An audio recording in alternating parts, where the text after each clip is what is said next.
My son didn't know about my $45,000 monthly salary. His wife screamed, "We don't need this old beggar. Throw her out!" I left without arguing. A week later, I took their house for myself. I'm glad you're here with me. Please like this video and listen to my story till the end and let me know which city you're listening from. That way, I can see how far my story has traveled. I never told my son Daniel about my real salary. Why would I? For 30 years, I worked as a senior financial consultant, quietly building a comfortable life. After my husband passed 5 years ago, work became my anchor. $45,000 a month was more than I needed, so I helped Daniel and his wife Jessica buy their dream house. They thought I contributed a little from my pension. They had no idea I paid the entire down payment and held the deed in my name. I lived modestly in my small apartment across town, visiting them every Sunday for dinner. Jessica always seemed distant, polite, but cold. I attributed it to generational differences. She was 32, ambitious, always scrolling through her phone during conversations. Daniel, my only child, seemed happy enough. That's all I wanted. The first crack appeared 3 months ago. I arrived for Sunday dinner with homemade apple pie, Daniel's favorite since childhood. Jessica opened the door, her expression immediately souring. "Oh, you're early." "I'm right on time, dear. 6 o'clock, like always." She didn't move from the doorway. "Daniel's working late. Again. Honestly, I don't know why we keep doing these dinners when he's never here." My stomach tightened, but I smiled. "Well, perhaps we could have a nice chat, just us girls." "I have a headache." She finally stepped aside, letting me into my own house, though she didn't know that. "Just leave the pie in the kitchen." I noticed things that evening. The new furniture, designer bags on the counter, a brochure for a Caribbean cruise on the coffee table. All while Daniel worked overtime at his accounting firm, stressed about their mortgage payments. How could they afford this? The second warning came 2 weeks later. I stopped by unannounced, something I rarely did, to drop off some documents Daniel needed. Through the window, I heard Jessica on the phone. "No, Mom. We can't afford to help you right now. We're barely keeping our heads above water." "Yes, the house payment is killing us." "No, Daniel's mother doesn't help. She's got nothing anyway." "Nothing?" I stood frozen on their porch, my hand halfway to the doorbell. That's when the pieces started falling into place. They thought I was poor. They thought I was barely scraping by on Social Security. And Jessica resented what she perceived as my neediness, my Sunday dinners, my presence in their lives. I left without knocking. The following Sunday, I came for dinner as usual. This time, Daniel was home, but something felt different. Tense. Jessica kept whispering to him in the kitchen. When we sat down to eat, she barely touched her food. "Mom," Daniel started, not meeting my eyes. "Jessica and I have been talking." "We think," Jessica interrupted, her voice sharp, "that you should consider other arrangements." I set down my fork carefully. "Other arrangements?" "You're getting older." She leaned forward, her tone dripping with false concern. "Living alone can't be safe. There are facilities, nice ones, where you'd have people around. Activities. You want me to go to a nursing home?" The words came out calmer than I felt. "An assisted living community," she corrected, as if that made it better. "You'd be happier there. And honestly, Daniel and I need our space. We're trying to start a family, and having you here every week, depending on us." "Depending on you?" Something cold settled in my chest. "Don't make this difficult," Jessica snapped. "We can't keep supporting you emotionally. We have our own lives. You need to accept that you're becoming a burden." Daniel shifted uncomfortably but said nothing. My own son, silent. I stood up slowly, gathering my purse. My hands didn't shake. 30 years of high-stakes financial negotiations had taught me control. "I understand perfectly," I said quietly. That's when Jessica made her fatal mistake.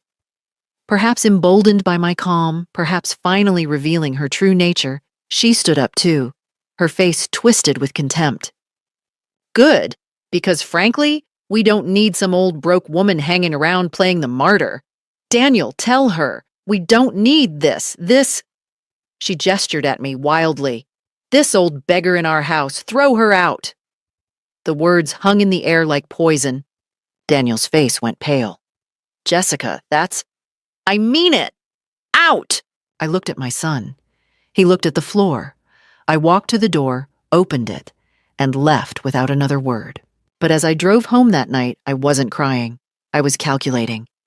They wanted me out of their lives? They were about to learn exactly what I'd been in their lives all along. The drive home took 20 minutes, but it felt like seconds. My mind was racing, processing, recalculating everything I thought I knew about my relationship with my son. When had I lost him? Or had I ever really had him? I pulled into my apartment parking lot and sat in the darkness, engine off, hands gripping the steering wheel. The neighbor's cat wandered past my windshield. Normal life, continuing as if nothing had changed, but everything had changed. This old beggar. Jessica's words echoed in my head. The contempt in her voice. The certainty that I was worthless, powerless, pathetic. And Daniel's silence. That hurt more than anything. I finally went inside, made tea I didn't drink, and sat at my kitchen table with my laptop. Time to face the numbers. I opened my files, the real ones, the ones Daniel had never seen. The house at 2247 Maple Street, valued at $680,000. Deed holder, Margaret Ann Foster. Me, down payment, paid in full, $200,000. From my savings. Monthly mortgage payment, $3,100. Auto pay from my account, disguised as coming from D. Foster's checking. Daniel thought he was paying it. He wasn't. He was paying me, and I was paying the bank. Total invested in their home, $267,200 over 3 years. I sat back, letting the reality sink in.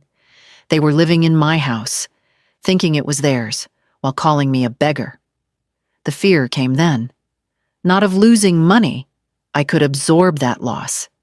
Fear of losing Daniel forever. What I was considering. There would be no coming back from it. My hands trembled as I reached for my phone. I could call him. Explain. Surely, if he knew the truth, He'd what? He stood there while his wife called me a beggar and demanded I be thrown out. He said nothing. I put the phone down. At 3 a.m, I was still awake, walking through my apartment thinking. My late husband Robert's photo watched me from the mantel.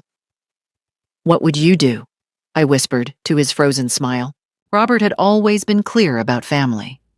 Love them, Maggie, but don't let them walk over you. Respect is a two-way street. By dawn, my decision was made. I would give Daniel one chance. One opportunity to show he was the man I raised, not the silent bystander I saw last night. If he called to apologize, to stand up for me, to acknowledge that his wife had crossed a line, then maybe we could rebuild. My phone stayed silent all day Monday. Tuesday morning, I called my office and took a personal week. Then I called my lawyer, Thomas Chen, who'd handled Robert's estate and my financial planning for years. Margaret, good to hear from you. What can I do for you? Tom, I need you to pull the deed for 2247 Maple Street. I want to know my options. There was a pause. Tom was smart enough to know this wasn't a routine question. Is everything all right? Just exploring possibilities. Can we meet tomorrow? Of course, 10 a.m.? Wednesday morning, still no call from Daniel. I dressed in my good navy suit, the one I wore for difficult client meetings, and drove to Tom's office downtown. He had the documents ready, spread across his mahogany desk. Walk me through the situation, he said gently. I told him everything. The secret payments. Jessica's outburst. Daniel's silence. Tom listened without interrupting, his expression carefully neutral. When I finished, he leaned back in his chair. Margaret, I have to ask, what outcome do you want here? I want my son to grow a spine, I said flatly. and I want his wife to understand that actions have consequences. And if Daniel doesn't grow that spine, I met his eyes. Then I want to reclaim what's mine. Tom nodded slowly. Legally, you're on solid ground. The house is in your name. You could serve them notice to vacate at any time. But Margaret, this will destroy your relationship with your son. Tom, it's already destroyed. I'm just the only one who knows it yet. He was quiet for a moment, then pulled out a fresh legal pad. All right, here's what I recommend. First, we document everything.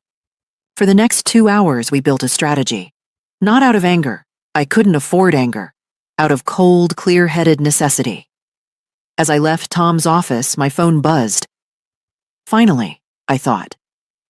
Daniel. But it wasn't Daniel. It was Jessica. The text message read, Daniel says you're upset. You need to apologize for storming out. We're willing to forgive you this time, but don't be dramatic again. Family dinner is Sunday at 6 if you want to make things right. I stared at the message for a full minute. Then I forwarded it to Tom with a single line. Proceed with documentation. Full speed ahead. Thursday morning, I did something I'd never done before. I drove past their house, my house, at 7 a.m., parking 3 houses down where I could observe without being obvious. Daniel left for work at 7:15, his shoulders hunched, tie slightly crooked. He looked tired. Good. He should be tired. Jessica emerged at 9:30 dressed in expensive athleisure wear I knew Daniel's salary couldn't afford. She climbed into her white BMW, also relatively new, and drove off. I followed at a careful distance. She pulled into an upscale shopping center. For the next 3 hours, I watched through the coffee shop window across the street as she met 2 friends for brunch, laughed, showed off her manicure, and paid the bill with a credit card. She flourished like a trophy. This was a woman who claimed they were drowning in mortgage payments. I took photos, timestamps, documented everything. Tom had been clear. If you want to protect yourself legally, you need to establish that they're financially stable without your help. It prevents any claim that you're putting them in hardship. Friday, Tom called. I've had my investigator pull some records. Margaret, you need to see this. In his office an hour later, he slid a folder across the desk. Bank statements. Publicly available information from a database he subscribed to for due diligence work. Daniel and Jessica's joint account showed regular deposits, his salary. But there were other transactions that made my blood run cold. Cash withdrawals. $3,000. $5,000. $2,500. Patterns over the past year, always a few days before the mortgage payment was supposedly due. They're taking money out, Tom said quietly, right before transferring what they think is the mortgage to your account. Then it sits there while your autopay actually covers the bank. They're skimming. The words tasted bitter. It appears so. They think they're paying $3,100 a month. They're actually paying you maybe $2,000 if that. The rest goes to, well, shopping, based on the credit card statements. I thought of Jessica's designer bags, the cruise brochures, the BMW. They're stealing from themselves, I said, because they don't know they're paying me, not the bank. Essentially, and Jessica's personal account. He pulled out another sheet. She has $47,000 in savings, her own money, separate from Daniel. Nearly $50,000 while claiming they were broke. Tom, I need to know something. If I reclaim the house, can they come after me for their payments? No. You have documentation that their payments were gifts. You never signed a promissory note with them. Legally, they've been paying you rent, if anything. And Margaret, there's something else. He pulled out the deed. You need to record this at the county office. Make it public record. Right now, if someone searched the property, they'd see you as the owner, but there's no recent activity. An updated filing will create a timestamp. It protects you. My phone rang. Daniel, I let it go to voicemail. Tom watched me. You don't have to answer. I know. But I played the voicemail on speaker. Daniel's voice was strained. Mom, Jessica told me she texted you. Look, I know Sunday was tense, but you have to understand, we're under a lot of stress. This house, the payments, everything. Maybe we all need some space. Can you just take a break from visiting? Just for a while? Call me back. Not an apology, not a condemnation of Jessica's words, just a request for me to disappear. Tom's expression was sympathetic but firm. You have your answer. Yes, I said. I do. File the deed update. Today. That afternoon, we went to the county recorder's office together. The clerk, a middle-aged woman with kind eyes, processed the paperwork. Just confirming the property owner for public record, she said. 2247 Maple Street, Margaret Ann Foster, sole owner. Purchased April 2022. This'll be updated in the system by Monday. I signed where indicated. My signature felt heavier than usual. As we walked out, Tom said, once this hits the system, anyone checking the property records will see the update. If Daniel or Jessica check, they won't, I interrupted. They think they own it. Why would they check? But I was wrong. Saturday evening, my phone exploded. Daniel. Mom, what the hell is going on? Jessica got a notification from some property app. It says your name is on our house deed? Jessica. What kind of sick game are you playing? That's our house. Daniel. Mom, call me right now. This has to be a mistake. Jessica. You can't do this. We have rights. 23 messages in 10 minutes. I turned off my phone, poured a glass of wine, and sat in my quiet apartment. The point of no return had just whooshed past. There was no going back now, and honestly, I didn't want to. Sunday morning, I turned my phone back on to find 67 messages and 14 missed calls. I called Tom first. They know. I saw. Jessica left 3 voicemails at my office last night. Quite creative language. He paused. Margaret, are you ready for this? Because it's going to get worse before it gets better. I'm ready. What's my next move? Formal notice. I'll draft a letter explaining the situation and giving them 30 days to vacate or negotiate a lease agreement. It's more than legally required, but it shows good faith. Send it.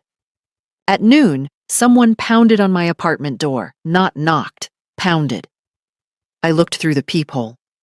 Daniel and Jessica, both red-faced. I opened the door but left the chain on. You need to calm down before we can have a conversation. Calm down? Jessica shrieked. You're trying to steal our house. Lower your voice or I'm closing this door. My neighbors don't need to hear this. Daniel looked like he'd been crying. That almost broke me. Almost. Mom, please, just explain. There has to be a mistake. The deed, the county records, it says you own our house. Our home. There's no mistake, Daniel. I do own it. I've always owned it. I bought it for you 3 years ago. The color drained from his face. What? Jessica's eyes went wide, then narrowed with calculation. You're lying. We've been making payments. To me, not to the bank. I've been paying the mortgage from my account. That's impossible, Daniel whispered. We don't have that kind of money. You don't have that kind of money? I make $45,000 a month, Daniel. I have for years. I'm a senior financial consultant. I never told you because I didn't want money to complicate our relationship. The irony of that statement hung in the air. Jessica recovered first, her shock transforming into rage. You've been lying to us for years. What kind of sick, manipulative— I helped you, I said coldly. I gave you a home, and last Sunday you called me an old beggar and told my son to throw me out. I was angry. You can't just— Daniel, say something. But Daniel was staring at me like he'd never seen me before. All this time. Mom, why didn't you tell me? Would it have changed anything? Would you have stopped Jessica from saying what she said? Would you have defended me? Silence. Jessica grabbed his arm. She's trying to manipulate you. This is elder abuse. We can sue. We have rights. We've been paying for that house. With my money, I corrected. Money I gave you. I have documentation of every transaction. Tom Chen is my attorney. You'll be receiving formal notice to vacate or negotiate lease terms within 30 days. Lease terms? Jessica's voice hit a pitch that probably disturbed dogs 3 blocks away. That's our house. We've put our life into it. We have equity. You have nothing. Check the deed, check the mortgage, my name, my money, my house. Daniel found his voice, and it was desperate. Mom, we can't afford rent anywhere else. Not in this market. Where are we supposed to go? You have Jessica's $47,000 in savings. That should cover first, last, and deposit somewhere nice. Jessica went very still. How do you know about... I'm a financial consultant, Jessica. Due diligence is literally my job. You investigated us? Daniel looked sick. I protected myself. Tom? I hadn't noticed Tom coming up the stairs behind them, but there he was, briefcase in hand, looking every inch the attorney. Mr. and Mrs. Foster, he said pleasantly, I have your formal notice here. Shall we discuss this calmly, or do you prefer to communicate through attorneys? Jessica lunged toward me, but Daniel caught her. You bitch! You can't do this! I'll call the police. I'll call social services. We'll have you declared incompetent. Tom's expression didn't change. Mrs. Foster, if you threaten my client again, I'll add harassment to the documentation. Ms. Foster has broken no laws. She's simply reclaiming her own property. Daniel, Jessica turned to him, tears now streaming. Do something. She's destroying us. Our home. Our future. The baby. What baby? I asked quietly. Jessica's mouth snapped shut. Daniel's face went even paler. Jess, you said you weren't... The lies were unraveling in real time. Tom handed Daniel the envelope. 30 days, Mr. Foster. My contact information is inside. I suggest you consult your own attorney. They left. Jessica was screaming threats the whole way down the stairs. Daniel was silent, the envelope clutched in his shaking hands. I closed the door and leaned against it. Tom touched my shoulder gently. Are you all right? No, but I will be. Take some time, Margaret. A few days. Don't answer calls. Let them process this. The next contact should be through me. He was right. I needed distance. Clarity. I booked myself into a spa resort 2 hours north, turned off my phone. For 4 days, I swam, got massages, read books, and didn't think about my son or his venomous wife. I needed to remember who I was before I became Mom the Beggar. I was Margaret Foster. I'd built a career, survived widowhood, raised a child alone. I was not weak, and I would not be treated like I was. Friday afternoon, I returned to my apartment refreshed, clear-headed, and ready for whatever came next. What came next was an envelope taped to my door. Inside, a handwritten letter from Daniel. No Jessica's handwriting, just his. Mom, please, let's talk. Just you and me. No lawyers, no Jessica. I'm begging you. There's a cafe on Riverside, the one near where we used to get ice cream when I was a kid. Saturday, 2 p.m.? Please, I need to understand. Daniel quote. I read it 3 times, looking for manipulation, for tricks. But it sounded like my son, the son I used to know. Tom's voice echoed in my head. Don't meet without me present, but this was still my child. Saturday, I arrived at Riverside Cafe at 1:55. Daniel was already there, in the corner booth, looking like he hadn't slept in days. No Jessica in sight. I slid into the seat across from him. 5 minutes, Daniel. Then I'm leaving. She doesn't know I'm here, he said immediately. I told her I was meeting a college friend. So you're lying to her now too? He flinched. Mom, I don't know what to believe anymore. About you, about Jessica, about anything. The truth is simple. I bought you a house. Your wife called me a beggar. You said nothing. I'm taking back what's mine. It's not that simple. His voice cracked. Mom, I was in shock that night. I should have defended you, I know that. But Jessica, she's under so much pressure. Her mother's sick. Her job is terrible. We're trying for a baby. Are you?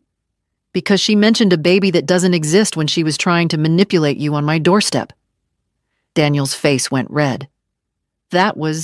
She was emotional. But Mom, can't you see? This house thing, taking it away, it'll destroy us. Is that what you want? To destroy your own son? I want you to stand up and be a man, I said quietly. I want you to acknowledge that what Jessica said was unforgivable.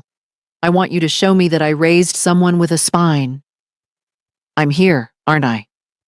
In secret, lying to your wife to meet your mother. That's not courage, Daniel. That's cowardice with better lighting. He leaned forward, desperate now. What do you want from me? Tell me, and I'll do it. An apology? We'll both apologize. Money? We'll pay you back. With what money? Jessica's secret savings? His mouth opened, closed. You really did investigate us. I protected myself. You made that necessary. Mom. He reached across the table, trying to take my hand. I pulled back. Please. I'm asking you, parent to child, don't do this. We'll do better. I'll do better. Just give us another chance. This was the temptation, the soft words, the appeal to motherhood, to forgiveness, to unconditional love. How easy it would be to say yes, to take him back, to pretend that night never happened, but it did happen. And nothing he'd said acknowledged the fundamental problem. Jessica's cruelty, his silence, the lack of respect that had been building for years. Daniel, when your father died, you were 26. Do you remember what you said to me? He blinked, confused by the shift. I said I'd take care of you. You said, Mom, I'm the man of the family now. I'll make sure you're never alone. Do you remember that? Yes? Where was that man last Sunday? Where was he when Jessica demanded you throw me out? Where was he when she called me a beggar in my own house? Tears were sliding down his face now. I'm sorry, God, Mom, I'm so sorry. Sorry isn't enough. Not anymore. I stood up. Daniel grabbed my arm. Please, don't leave, not like this. The notice stands. 30 days. After that, we'll see. We'll lose everything. No, I corrected gently. You'll lose a house you never actually owned. Maybe you'll find something more valuable in the process. Like self-respect. I walked out of the cafe, leaving my son crying in the corner booth. It was the hardest thing I'd ever done. I made it to my car before my own tears came. That evening, I did something I should have done weeks ago.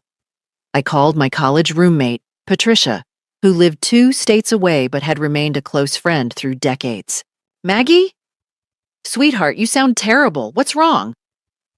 I told her everything. She listened without interrupting, making occasional sounds of sympathy and, toward the end, outrage. That little witch called you what? Patricia's voice could strip paint. And Daniel just stood there, like a statue. Oh, honey, I'm so sorry, but I have to say, I'm proud of you. That surprised me. Proud? You're standing up for yourself. So many women our age, we let our kids walk all over us because we're afraid of losing them. But Maggie, you can't lose what you never really had. Her words settled something in my chest. You need support, Patricia continued. Real support. Not lawyers, though thank God for Tom, but friends. People who remind you that you're not crazy for expecting basic human decency. I feel so alone. You're not. I'm coming to visit next weekend. We'll have wine and remind ourselves that we're magnificent women who don't take crap from anyone. How's that sound? I smiled for the first time in days. That sounds perfect. After we hung up, I felt steadier, grounded. The phone rang again, unknown number. I almost didn't answer, but something made me pick up. Is this Margaret Foster? A young woman's voice. Speaking. Ms. Foster, my name is Rachel Kim. I'm with the County Mediation Services. Your son, Daniel Foster, has requested family mediation regarding a property dispute.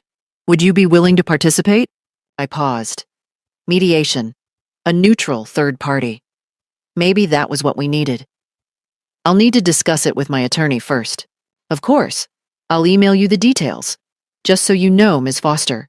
Mediation is voluntary, but it often helps families find solutions without going to court.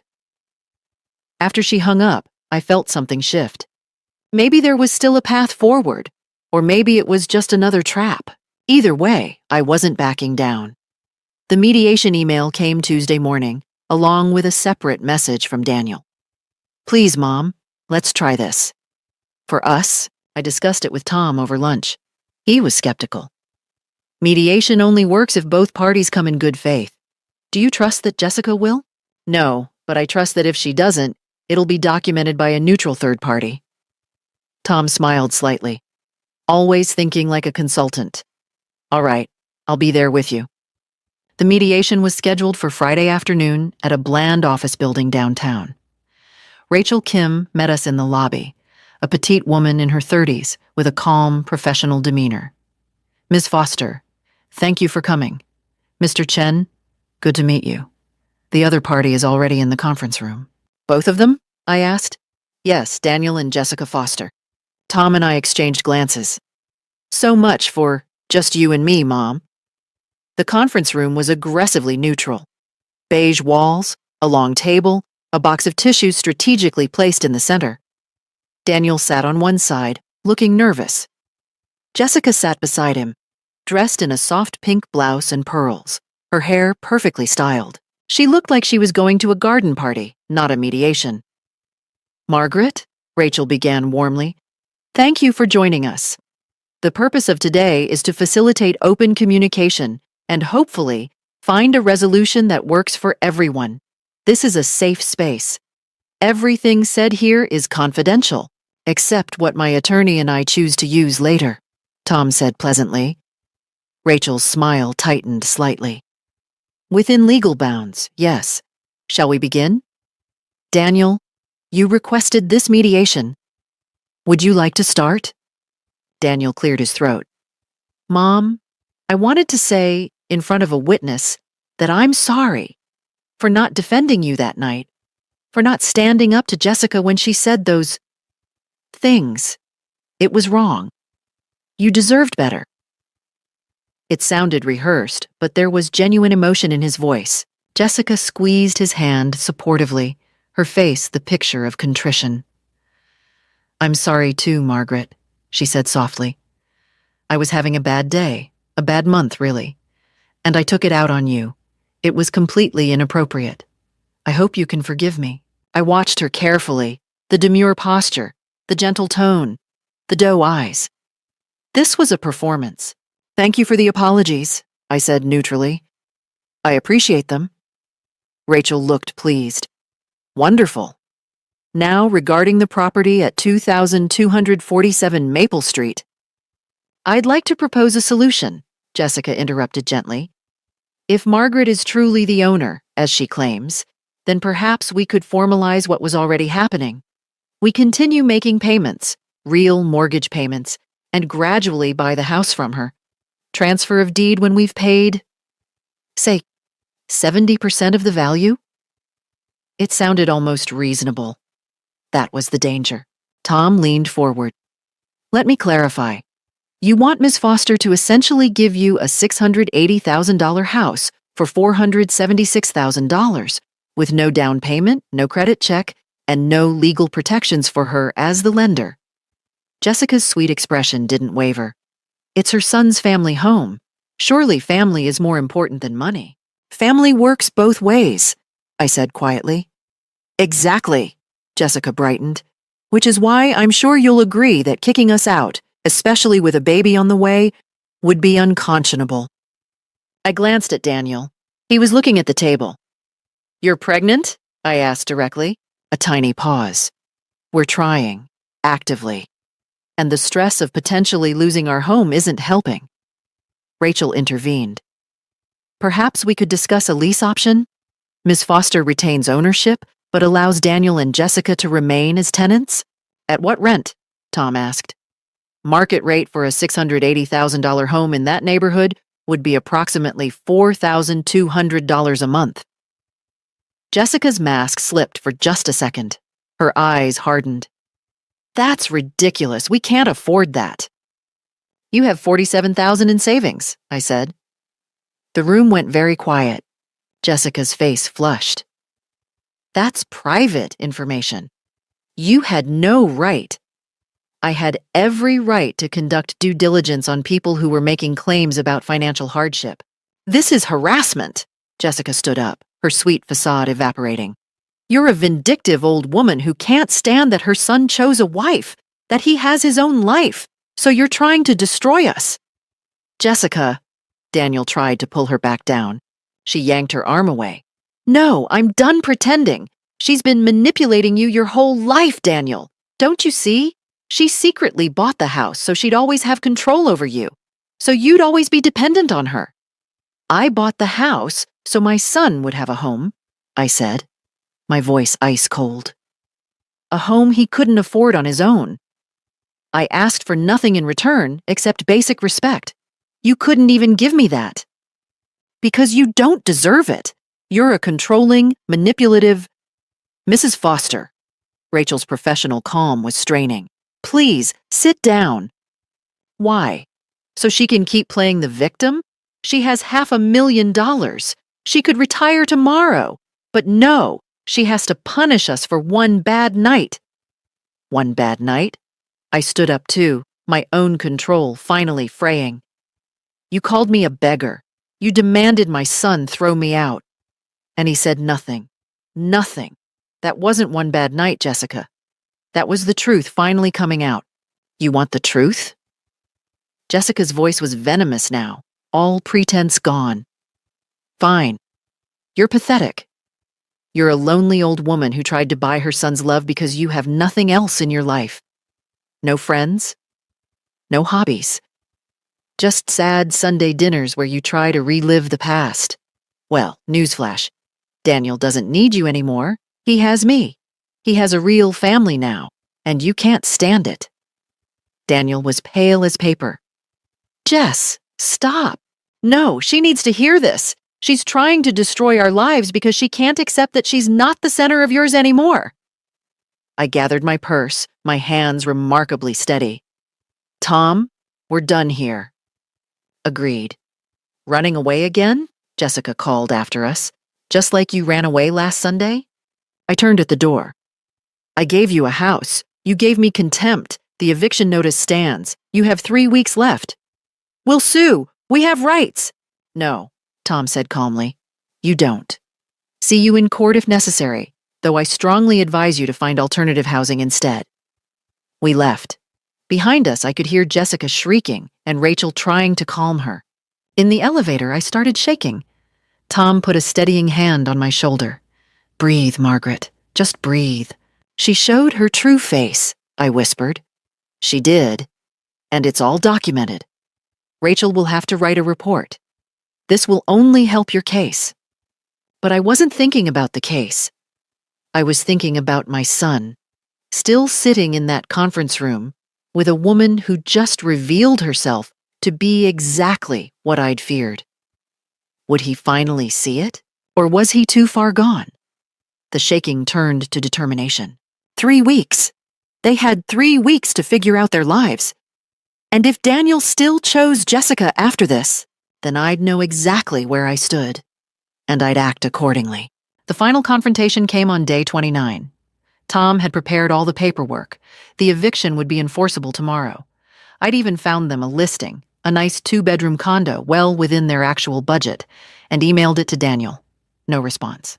I spent the day at the office catching up on client work I'd neglected, staying busy, staying focused. At 6 p.m., my secretary buzzed. Ms. Foster, there are 2 people here to see you. They don't have an appointment. I knew who it was before she said their names. Send them in. Daniel and Jessica entered my office. Not the Jessica from mediation. No pearls, no pink blouse. This Jessica wore jeans and a hoodie, her hair pulled back, face puffy from crying. Real crying, this time.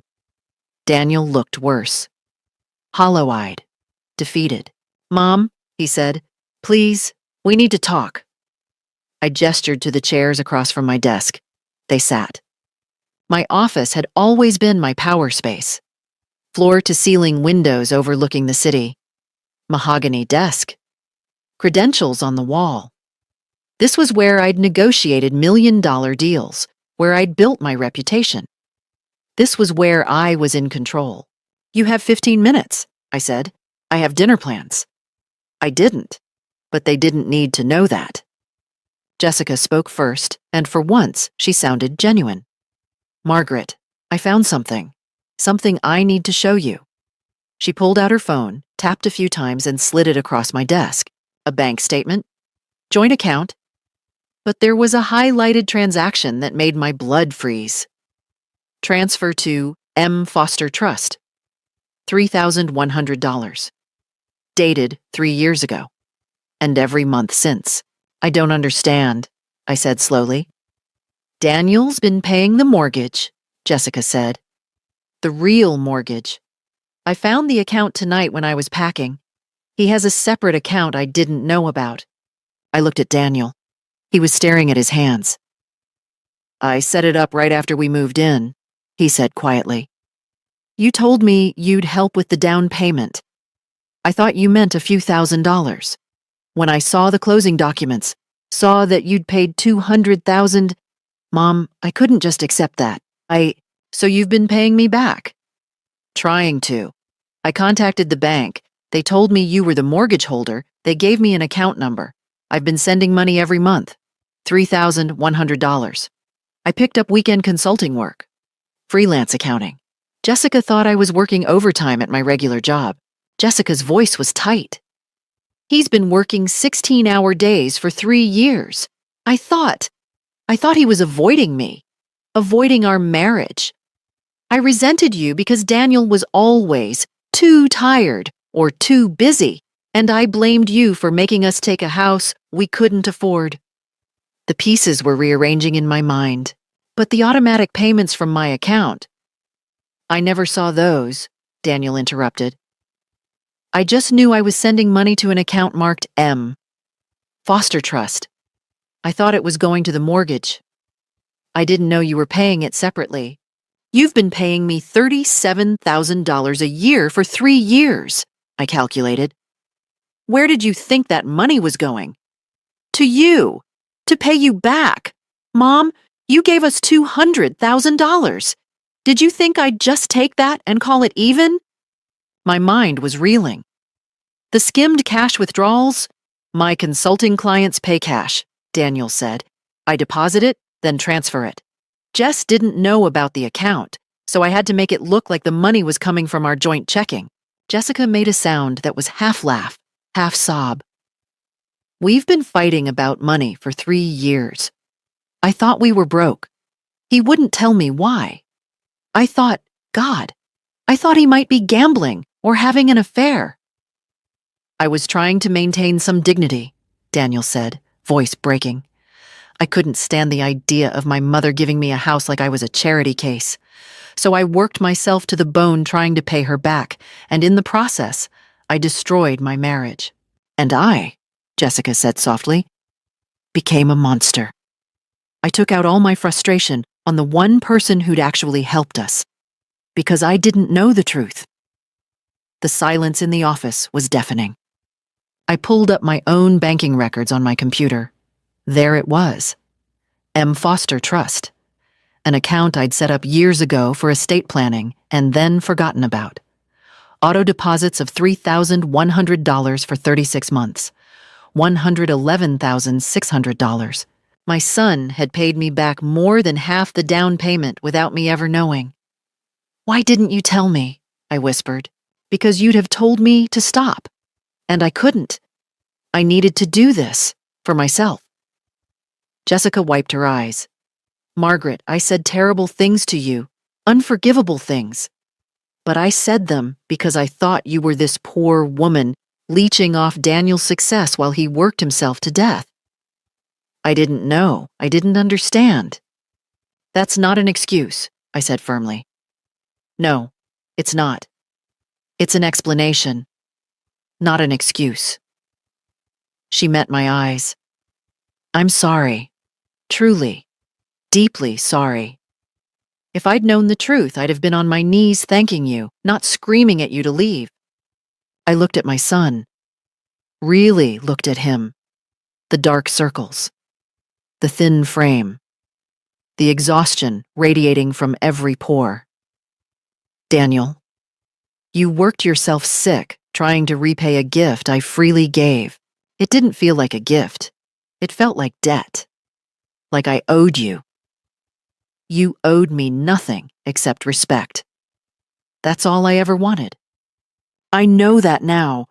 I should have known it then. I should have defended you that night, regardless of what Jessica said, regardless of the circumstances. That failure, that's on me. Not on Jess.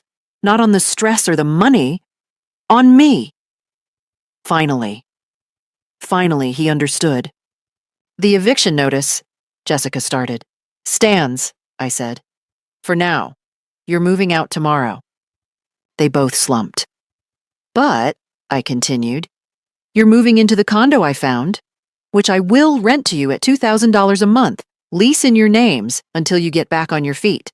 Daniel's head snapped up. Mom? And Daniel, you're going to quit those consulting gigs. You're going to sleep. You're going to save your marriage. Understand? Yes. And Jessica. I fixed her with a hard stare. You and I are going to have dinner, once a month, just us. No Daniel. We're going to learn to communicate like adults. She swallowed hard.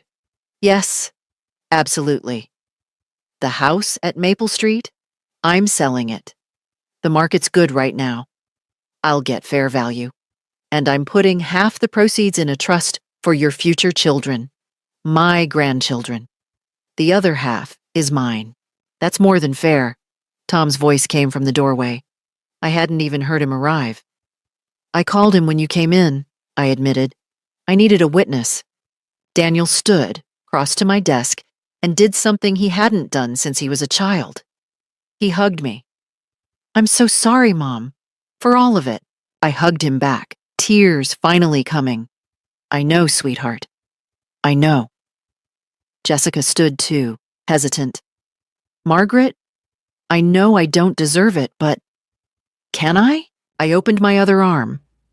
We stood there, the three of us, crying in my office while Tom discreetly took notes. The battle was over. The war was won. But more importantly, my family was healing.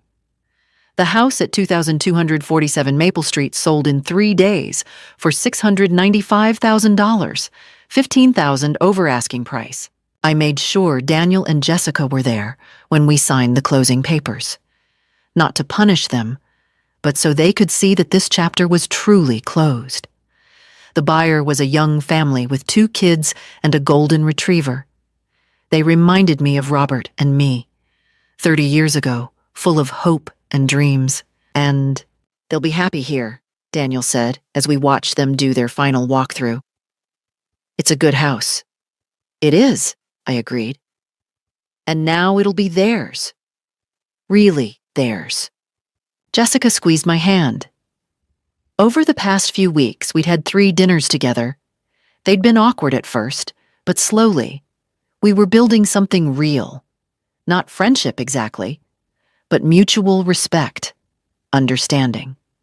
I still can't believe I said those things, she said softly, watching the family through the window. You believed a narrative that made sense with the information you had, I said. Humans do that.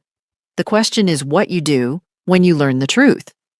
I'm trying to do better. I can see that.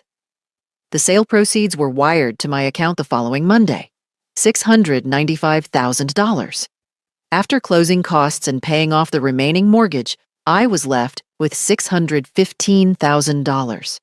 I called my financial advisor and set up two trusts. The first, $300,000 for Daniel and Jessica's future children. Education, weddings, first homes. They'd never have to struggle the way their parents had. The second, $150,000 split between three charities Robert and I had always supported. Literacy programs, food banks, women's shelters. The remaining $165,000? That was mine. Freedom money, travel money, spoil the grandchildren when they arrive money. But there was one more piece of business to attend to. The condo I'd rented to Daniel and Jessica had an owner who was moving to Florida. She'd asked if I wanted to buy it. After some negotiation, we settled on $385,000. I bought it. Then I called Daniel and Jessica to my apartment. They arrived looking nervous, probably expecting more legal papers, more consequences. Instead, I handed them a document. "What's this?" Daniel asked. "A deed to the condo, in both your names." Jessica's hands started shaking. "Margaret, we can't." "You can, and you will, but there are conditions." "Anything," Daniel said immediately. I pulled out a contract Tom and I had drafted. 1. You continue to pay $2,000 a month, but it goes into a savings account in your names. When you've saved $50,000, it's yours. Emergency fund. Down payment on a bigger place someday. Whatever you need. 2. Daniel, you're in therapy. Weekly. To address your need to prove yourself through self-destruction. This is non-negotiable. He nodded, eyes wet. Already started. 3 sessions in. Good. 3. Jessica, you're going back to school. You mentioned wanting a master's degree in marketing. There's a program at the State University. Part-time. I'll cover tuition. Jessica was openly crying now.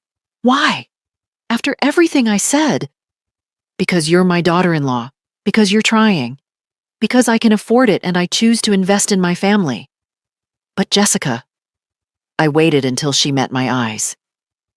If you ever disrespect me like that again, we're done. No second chances, clear? No. Crystal, I swear, Margaret, never again. 4, I continued. Sunday dinners twice a month. You host one, I host one. We rebuild this family properly. And 5? Daniel asked. 5. You name your first child after Robert. Boy or girl, I don't care, but my husband deserves that honor. Daniel laughed through his tears. Deal. All of it. God, Mom, I don't deserve this. No, I agreed. You don't. You both messed up spectacularly, but you're trying to fix it. That counts for something. I handed them the keys to the condo. It's yours. Paid in full. No mortgage. You'll only pay property taxes and HOA fees. Maybe now you two can actually relax and build the life you want. Jessica threw her arms around me. Thank you. Thank you.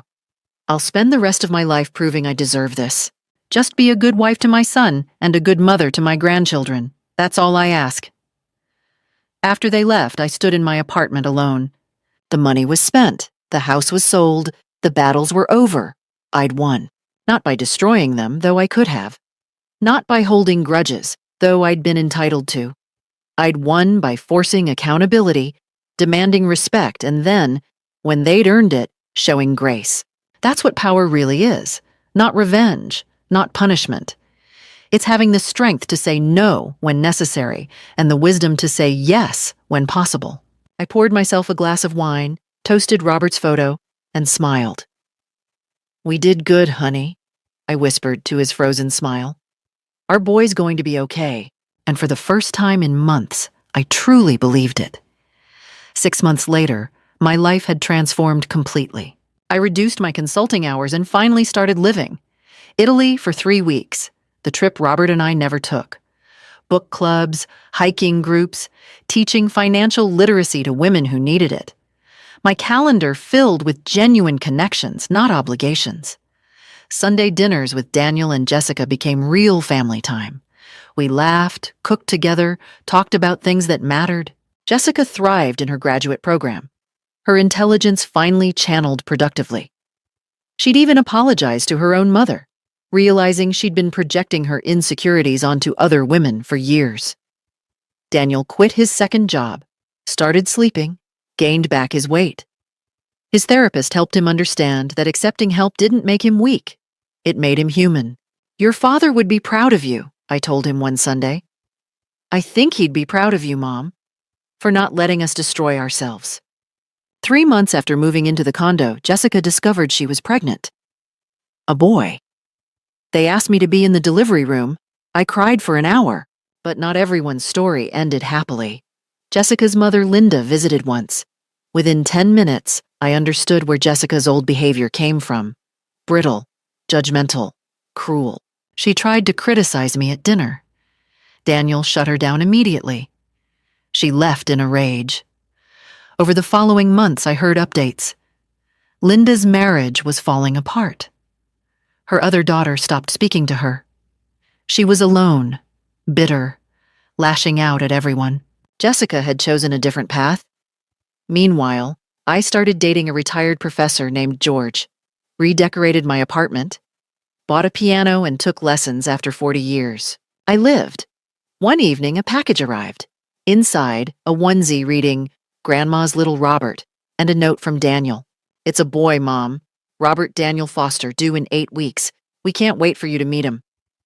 I sat on my couch and cried happy tears. I'd won my family back, healthier, stronger, honest.